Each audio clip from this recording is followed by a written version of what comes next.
ముడుమాల గ్రామస్తులు ఉన్నారు. కృష్ణా రివర్ ఒడ్డున ఉన్నాము. ఇక్కడ పుష్కరాలు జరుగుతాయంట, ఆ వివరాలు తెలుసుకుందాం. చెప్పు తిమ్మప్ప.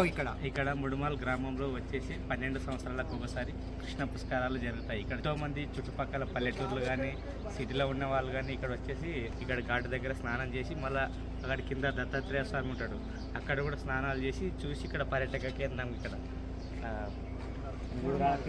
ముడుమాల నిలువరాల తిమ్మప్ప దగ్గర కూడా దర్శనం చేసుకుని వెళ్ళిపోతారు. ఇప్పుడు నీళ్లు ఏ టైంలో బాగుంటాయి ఇక్కడ?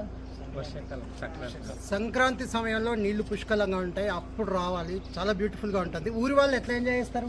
చాలా మనకు రొట్టెలు అని ఉంటుంది, అవి నాన్ వెజ్ కానీ వెజ్ కానీ అన్ని రకాలు తెచ్చుకుని ఇక్కడ ఉండి అందరు ఫ్యామిలీ. సో ఇక్కడ యూత్ వాలీబాల్ ఆడతారు, క్రికెట్ ఆడతారంట. వారు వచ్చినప్పుడు ముడుమాల ఒక్క నిలువరాలే కాదు, ఈ కృష్ణా రివర్ని కూడా వచ్చి చూడండి. ఇది మన చరిత్ర, మన సంస్కృతి, మన డిస్కవరీ ఛానల్. Thank you.